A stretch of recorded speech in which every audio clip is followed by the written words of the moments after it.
அரசாங்கம் கேரண்டி தர்றான், இது செல்லாமையெல்லாம் போகாது, இது மதிப்பு இல்லாமையெல்லாம் போகாது. அப்படி போனா வேற தந்துருவான், பொறுப்புனா தானே அர்த்தம். நான் பிராமிஸ் என்று பொறுப்பேற்றுக் கொண்டு அறிவித்தாயே, அதுக்கு என்ன அர்த்தம்? என்னுடைய ரூபாய் செல்லாது என்று சொன்னால் வேற தரணுமா இல்லையா? உன்னுடைய புது நோட்டை அடிச்சு கவலை இல்லை, அந்த புது நோட்டை எனக்கு தர வேண்டுமா இல்லையா? அப்ப கள்ள நோட்டை ஒழிக்கிறேன் என்று சொல்லி என்ன செய்யறான்? ஒரு வீட்டில் கொசு இருக்கிறது, அந்த கொசுவை ஒழிப்பதற்காக வேண்டி கம்மியான டோஸ்ல சில மருந்து ஹிட் இருக்கிறது, அல்லது முனிசிபாலிட்டி மருந்து அடிக்கிறான். அதுக்கு பதிலா ஆளை கொள்ற மருந்து அடிக்கலாமா? கொசு இருக்கிறதா, கொசு அடிக்க போகிறேன் என்று மருந்து அடிச்சு ஆம்பளை கும்பளை குழந்தைலாம் செத்து மடிஞ்சு அதோடு சேர்ந்து கொசுவும் செத்தா இது அறிவாளி செய்யற வேலையா? மூடர் சொன்னார மோடிய, அதுக்கு இதுக்கு இதை விட ஒரு உதாரணம் தேவையில்லை. இவ்வளவு ஒரு கிறுக்க, ஒரு மூளையற்றவன் உலக வரலாற்றில் எந்த ஒரு காலத்திலையும் எந்த ஒரு நாட்டிலையும் ஆட்சி இருந்திருக்க முடியாது. இப்படி அறிவித்து உன்னை மக்கள் தேர்ந்தெடுத்து நீ சர்வாதிகாரியா? நீ ராணுவ தளபதியா? ராணுவ ஆட்சியா இது? மக்களால் தீ வைத்துக் கொண்ட நீ, திருடி விட்டு வீட்டை விட்டு ஓடி போய் இருந்த நீ, உன்னை பிரதமர் ஆக்கினது யாரு? இந்த நாட்டினுடைய அரசியல் அமைப்பின் மூலமாக ஓட்டு போட்டு நீ வந்திருக்கிறியே. இந்த ஓட்டு போட்டவன்ட்டெல்லாம் இருக்கிற 10,000க்கு என்ன மரியாதை?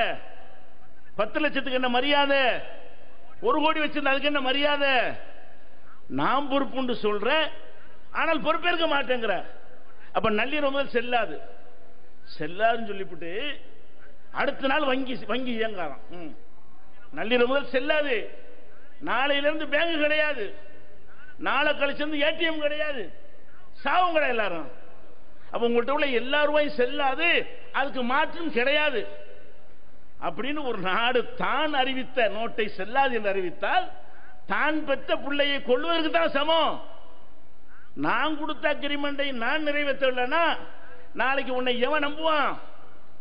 இப்ப இந்த 2000 வச்சிருப்பானா? யோசிப்பான்.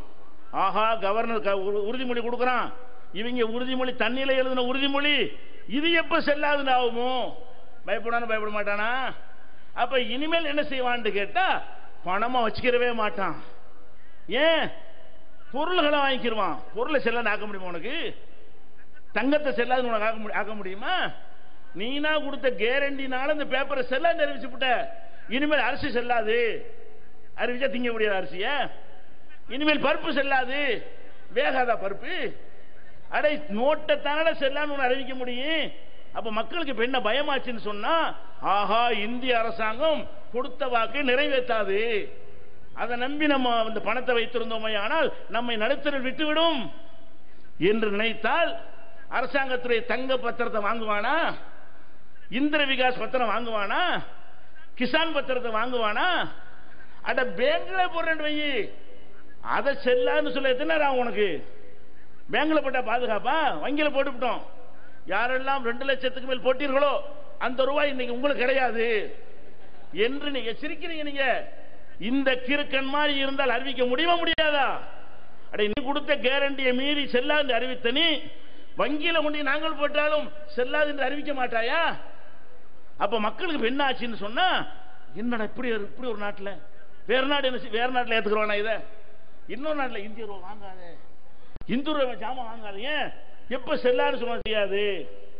இந்த மாதிரி எத்தனை கிறுக்கு நாட்டில் அறிவிச்சானுவோம்.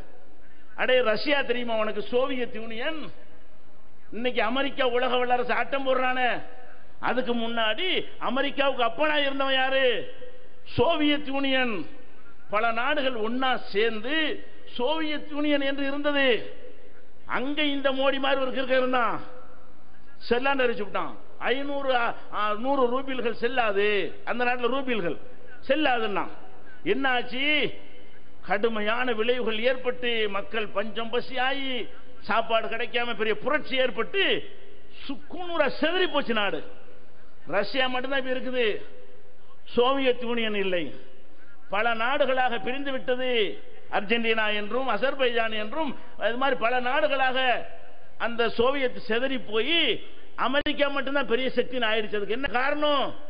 ரூபா நோட்டு செல்லாதுன்ற ஒரு அறிவுக்கு பின்னால் பயங்கரமான விளைவு ஏற்படும். ஒரு அறிவாளியா இருந்து அதெல்லாம் சிந்திப்பான், ஆய்வு செய்வான், இதனுடைய விளைவு என்ன. இதனால் என்ன நடக்கும் என்றெல்லாம் சிந்தித்து கானாவில் என்ன நடந்தது அறிவித்த வடகொரியாவில் என்ன நடந்தது, வடகொரியாவில் இதே மாதிரி அறிவிச்சா காசு இல்ல, மக்கள் 500 1000 செல்லாம என்ன செய்வான், 1000 வச்சுக்கிறவன் என்ன செய்வான். இன்னைக்கு நீங்க படுறீங்களா இந்த அவஸ்தை, இன்னும் ஒரு வாரத்தில் பாருங்க இது நீடிக்குமையானால் அடுத்து மக்கள் புரட்சியில் இறங்குவார்கள். மிகைப்பட சொல்லல, ஒரு எல்லை, ஒரு லிமிட். நாளைக்கு சரியாயிரும், நாளைக்கு சரியாயிரும், இருக்கிற 100 ரூபாய் செலவழிப்போம், இருக்கிற 50 ரூபாய் செலவழிச்சு முடிப்போம், 10 ரூபாய் காசு உண்டியல் காசுலாம் செலவழிப்போம் வரு. அதுக்கப்புறம் அதுக்கு மேல இல்லைன்னா அப்ப இப்படியெல்லாம் நடந்த வடகொரியாவில் ஒரு சர்வாதிகாரம் படைத்தவன் இப்படி ஒரு முடிவை எடுக்கிறான். நாட்டு மக்கள் கொந்தளிச்ச பிறகு என்ன பண்ணான் தெரியுமா, மக்கள் முன்னாடி தோன்றி மன்னிப்பு கேட்டான். மக்களே, நான் பிழை செய்து விட்டேன், நோட்டை செல்லாது என்று அறிவித்து நான் தப்பு செய்து விட்டேன், உங்கள்கிட்ட மன்னிப்பு கேட்டுக் கொள்கிறேன். இந்த ஐடியாவை எனக்கு கொடுத்தவன் யார் தெரியுமா, இந்த நிதியமைச்சர் தான். இதே உங்கள் முன்னிலையில அவனை மரண தண்டனை கொடுக்கிறேன்னு சுட்டுக் கொள்றேன், பொண்ணு விட்டான். செல்லாது அறிவித்து விட்டு இந்த யோசனை எனக்கு தந்தானே அவனுக்கு மரண தண்டனை. நான் ஒரு அதிபர், எனக்கு தெரியாது, பொருளாதாரத்தை தெரிஞ்சவன் சொல்றான், செஞ்சு விட்டான். இவன் சொல்ல கேட்டு நான் செய்ய போக நாடு நாஸ்தியாகி போய்விட்டது என்று அவன் நிதியமைச்சரை போட்டு தரணும். இப்ப நீ அருண்ஜேட்லி போட போறியா? அது ரிசர்வ் வங்கி கவர்னர் இருக்காரு, அம்பானியுடைய அம்பானி சகல ரிசர்வ் வங்கி கவர்னர், எப்படி மெசேஜ் போன்னு பாத்துக்கிறங்க. அவனை போட போறியா? உனக்கு எவன் இந்த யோசனையை சொன்னா? அப்ப இந்த மாதிரி ஆகும்போது என்ன நடக்கும் தெரியுமா, என்ன நடந்த சில நாடுகள்ல இந்த நாட்டு ரூபாய் வச்சு எங்கெல்லாம் செல்லாது அறிவித்தானோ மக்கள் என்ன பண்ணாங்க தெரியுமா, மக்கள் பண்ணது எதுக்கு சொல்றேன்னு கேட்டா அதுதான் நம்ம முன்னாடி உள்ள தீர்வு. அப்படிதான் எல்லாம் தள்ளப்படுவார்கள். நீ நினைக்கிற வங்கியில் கொண்டாந்து போட்டுருவாண்டு, இருக்கிற பணத்தை போடுவான், ஏன் அவன் காப்பாற்றணும்ல, இருக்கிற செல்லாத நோட்டை போடுவான், இனி வரக்கூடிய நோட்டை போடுவாங்கிற, செல்லக்கூடிய நோட்டை கொண்டு போடுவான்னு நினைக்கிற நீ, போட மாட்டான். என்ன செய்வான், அதுக்கப்புறம் சம்பாதிக்கிறது எல்லாம் உடனே எங்க செல்லாது அறிவிச்சாங்களே அந்த நாடுகள்ல எல்லாம் டாலரை வாங்கி வச்சுக்கிட்டான், அமெரிக்க டாலரா. இந்திய ரூபா 10,000 ரூபாய் சம்பாதிப்பானா, 10,000 ரூபாய்க்கு அமெரிக்க டாலர் வாங்கி வச்சுக்குவான். 20,000 ரூபாய் சம்பாதிக்கிறானா குவைத் தினாரை வாங்கி வச்சுக்கிடுவான், சவுதி ரியாலை வச்சுக்கிடுவான். இந்தியாவில் சம்பாதிச்சு விட்டு அதை வேறு நாட்டு பணமாக மாற்றிக்கொண்டு இந்திய பணம் நினைச்சா எப்படி பேங்க்ல கொண்டாந்து போடுவாங்க. அந்த பணத்தை கொண்டு போய் அம்பானி கொடுத்து என்ன செய்யலாம், அவனை சம்பாதிக்க வைக்கலாம், அவன் வட்டியெல்லாம் தள்ளுபடி பண்ணலாம், கடனை தள்ளுபடி பண்ணலாம், பேங்க் ஜேஜெண்ட் ஓடும், பேங்க்ல பணம் புழங்க இருக்கு, மக்கள்கிட்ட இருக்கிற பணத்தை எல்லாம் பிடிங்காச்சு. எப்ப செல்லாத பிடிங்கிருவ, இனிமே சம்பாதிக்கிறத என்ன செய்வான், இப்படித்தான் செஞ்சான் எல்லா நாடுகள்லையும். நாடு திவாலாகி போய் பொருளாதார வீக்கம் ஏற்பட்டு உலகத்தில் நாட்டுடைய நாணயத்துக்கு மதிப்பு குறைஞ்சி இப்ப குறைஞ்சுதான் இருக்கிறது. இப்ப 70 ரூபா எதுக்கு, ஒரு அமெரிக்க டாலர் வேணும்னு சொன்னா, ஒரு அமெரிக்க டாலர் வேணும்னு சொன்னா எவ்வளவு கொடுக்கணும், 70 இந்திய ரூபா கொடுக்கணும். அப்ப 70 ரூபா கொடுத்தா தான் $1 கிடைக்கும், அவ்வளவு சரிஞ்சு கிடக்கிறது. அப்புறம் 100 கொடுத்தா தான் கிடைக்கும், அப்புறம் 200 கொடுத்தா தான் கிடைக்கும் சொல்லி இந்தியாவின் பணத்திற்கு மதிப்பற்ற நிலை ஏற்பட்டு வங்கிகளில் பணம் இல்லாம பணத்தை வச்சு வட்டி கொடுக்குற, எங்கள் பணத்தை தொழிலதிபருக்கு வாரி வாரி வழங்குற, எல்லாம் அடி பண்ணி இந்த பிரிக்கிற பழைய நோட்டு கதை முடிஞ்சு போச்சு. அப்புறம் ஒரு பைய போட மாட்டான், தங்கம் வாங்கி வைப்பான், அவ்வளவான பேன் கார்டு கொடு அந்த கொடுங்கிற, அதெல்லாம் முறைய வாங்க. நீ இந்த மாதிரி பண்ணு சொன்னா வேற மாதிரி வாங்குவான். அப்ப இனிமேல் தங்கமாக புதிய நோட்டுகள் எல்லாம் தங்கமாக போய் சேரும், வெளிநாட்டு கரன்சியாக சேரும்.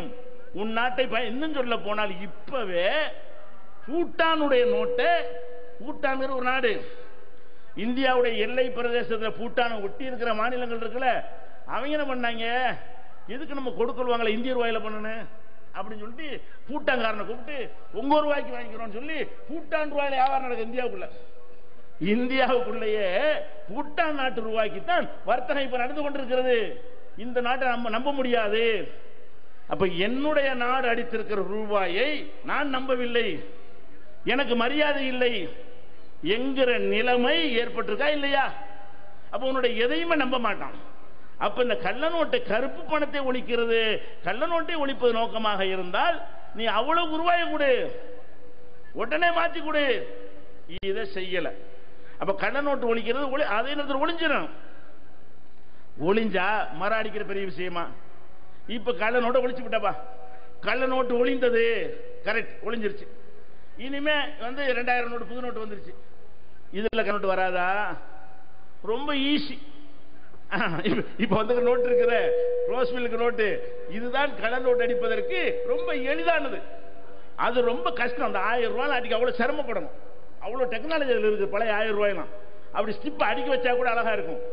அடுக்க முடியல கடையில, சுருண்டுகிறது அப்படியே. இந்த மாதிரியான ஒரு பேப்பர், அட்டு பிடிச்ச பேப்பர்ல சாயம் போற மட்டமான வண்ணத்தை கலரையும் அடிச்சு இது ஒரு நோட்டுன்னு கொடுத்துருக்கிறிய. இதை கள்ள நோட்டு அடிச்சு நாளைக்கு விட்டான்னு சொன்னா இப்ப நாளை கழிச்சு அதையும் சொல்லாதியா? கள்ள நோட்டு அடிக்க மாட்டானா? அப்ப கள்ள நோட்டு அடிக்கணும் என்று சொன்னால் அது அடிக்காம இருப்பதற்கு ஏற்றவாறு உள்ள ஏற்பாடுகளை செய்யி. 1 ரூபாய் நாணயத்தை சிங்கப்பூர்ல 1 ரூபாய் இருக்கு, அது அடிக்கிறதுக்கு 10 ரூபாய் செலவழிக்கிறான். அது பிளாஸ்டிக் நோட்டு. கள்ள நோட்டுக்கார அப்ப அடிப்பானா? 1 ரூபாய்க்கே 10 ரூபாய் செலவழிக்கிறான். நம்ம அடிக்கிறான். நம்ம நாட்டுக்கு எவ்வளவு? 2000 ரூபாய் அடிக்கிற 3000 ரூபாய் செலவாகும்.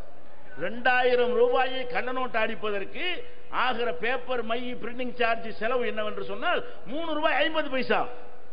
ரொம்ப குவாலிட்டியா, உன்னை விட குவாலிட்டி அடிக்க நினைச்சான்னு சொன்னா குவாலிட்டி எடுத்துக்க மாட்டான். அவனே சொல்லிட்டான், அதிகாரியே சொல்லுகிறான், நல்ல நோட்டு என்றால் சாயம் போனா நல்ல நோட்டு. வெக்கம் இல்லாம சொல்றாங்க. சாயம் போகுதுன்னு நிருபர்கள் கேள்வி கேட்கிறாங்க.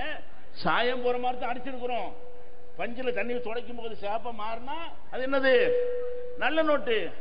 சாயம் போகலன்னா கள்ள நோட்டு. சரி, சாயம் போகாம எங்களுக்கு தெரியாதப்ப.